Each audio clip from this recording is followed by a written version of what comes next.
Hey, what's up? It's Valar. Hope everybody is doing awesome. Thank you so much for checking out another Raid Shadow Legends video. And it'll just be my opinions on the new Doom Tower champions and the new champions that just got released today that are part of the Fusion. There's a few extra legendaries and everything too, and the Fusion herself, and kind of my take on that. I'm also potentially going to have another video coming out because I'm going to get back in my Dolphin series. I want to kind of grease the groove, get back into some stuff a little bit. And in my opinion, I find the free-to-play stuff a little bit boring. The only reason I say that is because, here's my example of free-to-play. It makes a little bit no sense to me because it's like going to a restaurant and saying, what can I get for free? Nothing. What do you want to do, lick the plate? I mean, basically, it's like asking a business to give you something for free. It just doesn't make sense to me. I've been in business almost my whole life, so maybe that's why. And also, I'd have no problem spending a little bit of money on games. I don't want to go out of my way crazy, which I have done on Raid, like everybody, but I also think spending $20, $50, even $100 a month if you have it, no big deal. If it's just your entertainment or whatever, low spend, sure, it gets you an advantage over everybody else, but you should have an advantage. I feel like you should get some better advantage if you spend money. You know, the fact we can even play the game free at all is amazing. Anyway, so I feel like more real. I guess I shouldn't say I don't like free-to-play. Play however the hell you want, really. What I really think is more realistic is being a Dolphin, like spending $10 on the gem pack, maybe a little bit of money on like some energy packs, maybe even a shard pack, that type of stuff. Anyway, I'm digressing because that's another video altogether. This video is just going to be on the 4.5 champs. We had the Doom Tower ones. I'm just going to briefly go over them.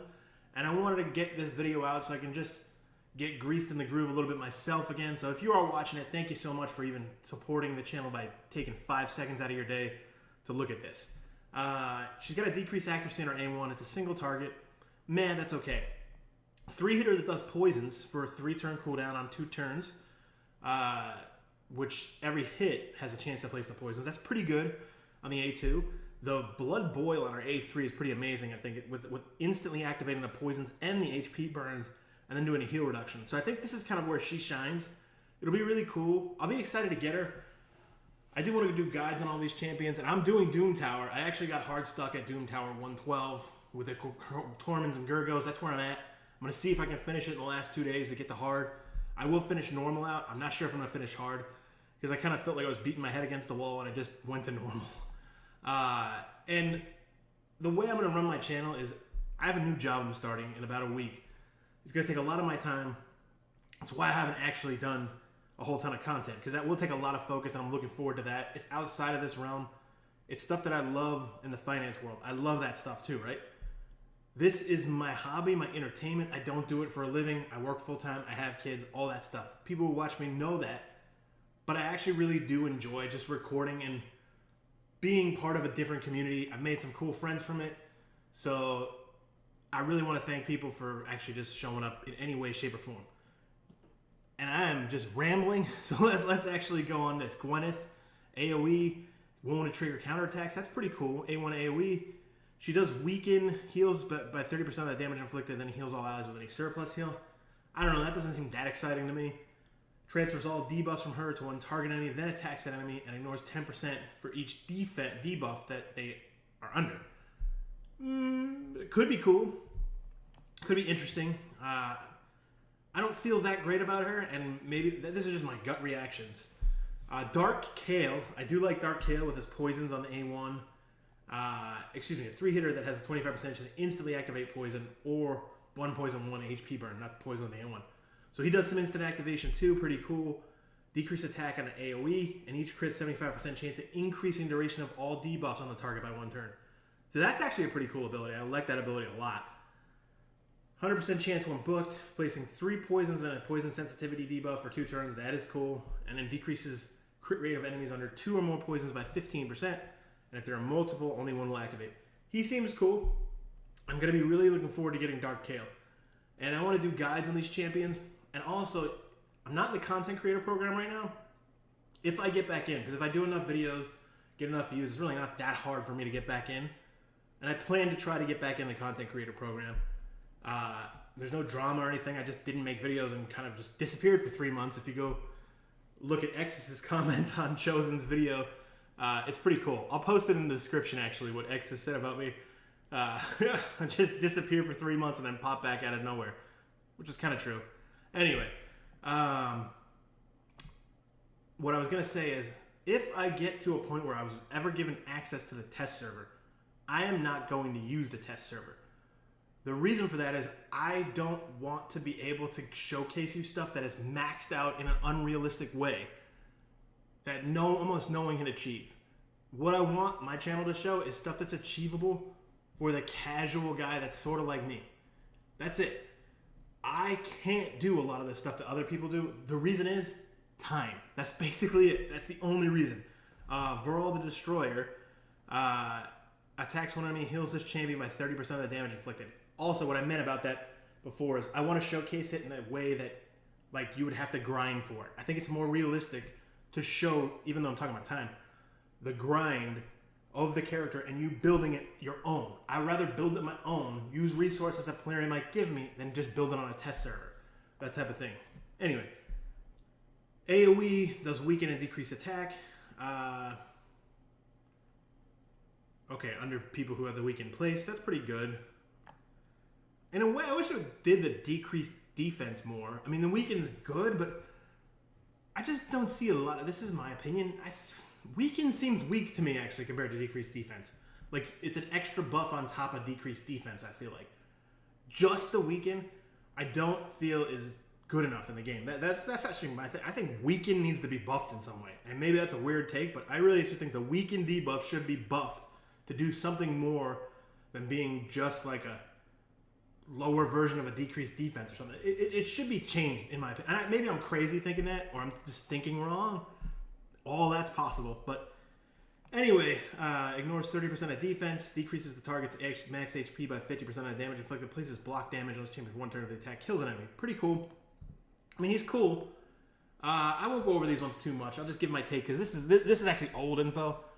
Vassal of the Seal. We won't even go into them.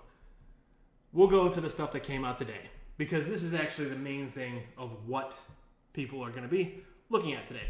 This person, Leorius the Proud, looks awesome. The 2 Void Skinwalker legendaries. My gosh, do I hope I get these, right?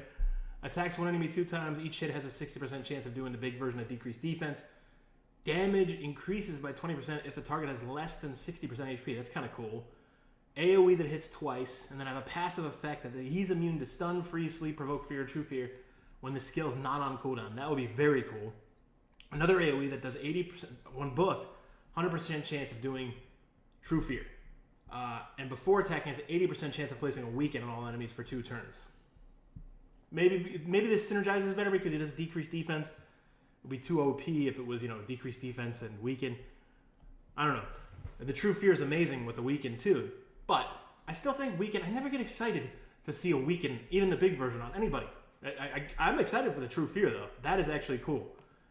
True grit instantly places an unkillable buff on him for 1 turn before receiving a fatal hit. And then damage increases as his champion's HP decreases by 1% for every 1% of HP lost. That is super cool. And increases ally crit rate in all battles by 24. That's that man aura.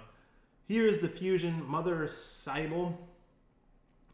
I'm not so underwhelmed or uninterested. I don't think she's amazing.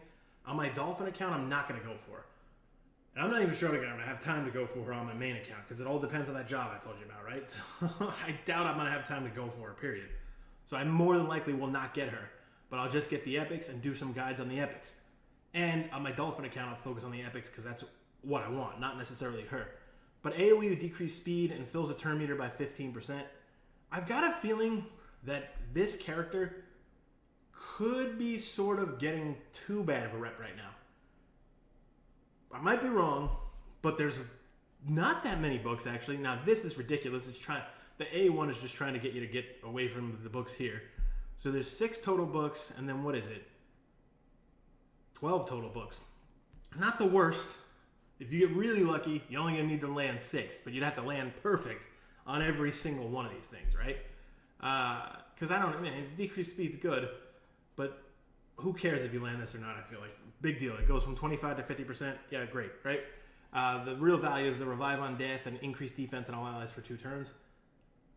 Pretty cool. Now, you're increasing your defense. You don't really want them to die anyway, but could be an interesting thing. This swap HP, I'm going to just say it right now. It's got so many different mechanics. I don't even know what to think of it, actually. That's the truth. I have no idea what to think of this. It could be a 3-turn cooldown. My take is, that's my initial take. But I feel like I could be missing something. And then fully heals ally with the lowest HP whenever this champion's killed. Heals allies by 20% of the max HP and fills their turn meter by 50% whenever they're revived. So in some weird way, you're going to want this champion to die. Now, she does have ridiculous base speed of the 1 in 15, I think it was, and increase ally speed in all battles by 24%. So I think she'll have some uses. Will she be god tier by any means? No. However, if you can't do it and you have the time to do it, just go for it. That being said, that's sort of like if we have the old way, not even the old fusions, because those are done, but like where all these new epics are there, if there's 2 ways to get the epic. If there's only 1 way to get the epic, then maybe you don't want to go for it, because some of these epics actually do look kind of cool. This guy's got a decreased defense at his A1, 100% chance if it's under HP burn, and then he has an AoE that does an extra hit on enemies without HP burn, and 50% chance of placing a stun on enemies under HP burn. But the weird thing is he doesn't do any HP burn himself, right? And then attacks one enemy and places debuff spread effect, taking 2 random debuffs from the target and placing them on all enemies under HP burn. Also increases duration of HP burn debuffs, and doesn't spread all these CC effects. And he heals by 1% of their max HP every time anyone in the battle takes damage from HP burn. I don't know, he seems kind of underwhelming and meh to me. Connellia. Attacks one enemy, 40% chance of increasing the cooldown of one of the target skills by 2 turns at random. I wish that wasn't at random. And it's a 50% chance when you book it. It's a random skill cooldown. I wish there was a little bit better. If that was buffed a little bit or changed a little bit, she might be really cool, actually.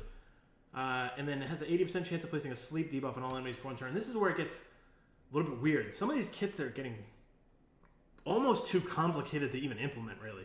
Whenever an enemy loses a sleep debuff placed by this skill, has a 50% chance of replacing it with a fear debuff for 1 turn instead. Okay, I mean, that's kind of cool, because she has an 80% chance of placing a sleep on everyone, and whenever they lose the sleep, she could actually get you some more fear and stuff like that too. That's actually a pretty cool effect. I like that, actually. Sleep is not that good, because it comes right off if they get hit, but this could potentially get you a little bonus on top of that. So to me, that's actually decent. Revitalizing Reset. Places a shield buff on an ally for 1 turn and heals by 50% of their max HP and fills their turn meter by 50% whenever the sleep debuff expires or gets removed. Heals that ally by 100% and completely fills their turn meter if the sleep debuff is lost due to taking damage from an enemy on a 2-turn cooldown. That's a little weird, but it could be cool. Heals them and completely fills their turn meter if they take damage from that sleep debuff. Believe it or not, I actually think she's kind of cool. Ally speed in all batters by 18%. So I could see her being used, against Kaimar, but also, I don't know, she seems like that there's going to be some different potential for her that will be very unique. And I'm actually kind of excited to try her out. I may only do that with her ever, but it's still be kind of excited. Jurajin, decreased attack on the A1. This guy actually looks pretty cool. Shield equal to 25%, then attacks and places a provoke, and the provoke cannot be resisted if the target's max HP is lower. But it is a 3-turn cooldown, and it's only a 1-turn provoke. Then he's got a 1-hitter, will ignore 25% of the target's defense, also ignore unkillable and block damage buffs on a 3-turn cooldown. That's cool. Will receive 25% less damage from enemy attacks when this HP drops to 50% or below, and increases ally HP in all battles by 25%. Okay. Tolf the Maimed.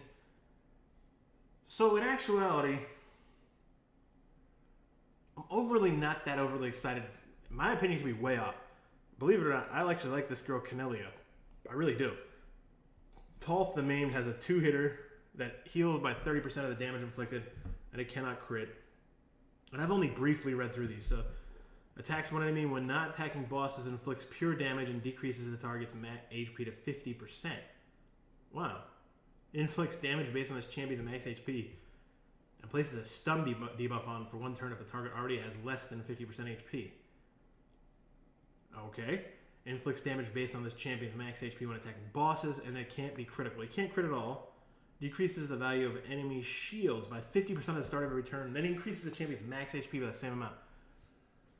See, in some weird way, I'm excited about this guy too. It's so niche though, it feels like. But it feels like, you know what I really wish Raid would do? Give it to some content creators or something. Other games I've played, whenever they come out with new characters, they actually have the development team's video. Like in Star Wars Galaxy Heroes, I remember like Jango Fett came out. And they have his use and what was his point. What are they trying to counter with him? He had a new mechanic about like suppressing enemy team and all this stuff too, right? And then he had all those different bomb mechanics, which are actually good in that game, right? So what were they trying to do? What was his use? Where was the development team thinking this guy would be good at? I don't even know if Raid actually does that. That's probably why we don't have it. But I feel like we should have this is where I think they should actually have something where content creators, and I don't care who it is, it doesn't have to be me, Hell Hades, Stu, whoever, Chosen, Murdering, give it to somebody, right? Give anyone some access to be able to talk to the developers to find out what is the character supposed to be doing. Like, and then let the developer even come on and showcase the video. Sort of like we get what's next in Raid. Let's get a what's the point of all these champions? Where are we potentially looking for you guys to use this champion? I know that's the magic of figuring it out. But really, it would be better, because I don't actually think Raid has it figured out. Anyway, get off on a side tangent. Let's go through here because there's only a few more. And this is actually the only one I'm going to review. I'm not even going to go over the rares because they all suck. That's the plain and simple. The rares look like garbage. You don't need to build any of these rares if you ever get them. Pure chickens and food. That's it. This one looks like it's amazing. And it's probably the legendary and epic skin. And you probably have to summon them. But if you don't have to summon them and they are part of the fusion, which I don't know if they're part of the fusion or not. If they are part of the fusion, I would heavily consider not getting the fusion and getting this. Sort of like Pixneal when Ragnar Goldgleam came out. Ragnar Goldgleam is way better than Pixneal and provides so much more value. Attacks one enemy 3 times. Each hit has a 25% chance of placing 5% poison debuff for 2 turns. So you can pump out the poisons, and you can book that up to a 50% chance there. Anyway, no, it's 45%, excuse me. Yeah, sorry about that. Anyway, removes all debuffs from an ally, then heals them by 40% of their max HP. That's cool. On a 3-turn cooldown. 3 poison debuffs on all enemies for 2 turns, and also places 2 continuous heal buffs on all allies for 2 turns. And then ally speed in all battles by 20%. I kind of like this because it gives you the debuff ability, but then also the healing, which is really nice having a debuffer plus a healer that is just like an extra bonus heal with a continuous heal. So I kind of like that. I'm going to end the video here. I'm going to have a few more Dolphin series videos come out, and then try to do as many guides as I can on these characters. That's going to be my goal. These are the stuff I'm trying to build. And then obviously pushing Doom Tower and stuff as well. So if anybody made it this far, man, thank you so much. I really do appreciate it. I don't expect that many people did make it this far. But if you did, please consider subscribing if you want to. Like the video. No pressure to do any of that stuff because for me, this is just for fun. That is really it. I really want to thank you, and you guys have a great day. Cheers.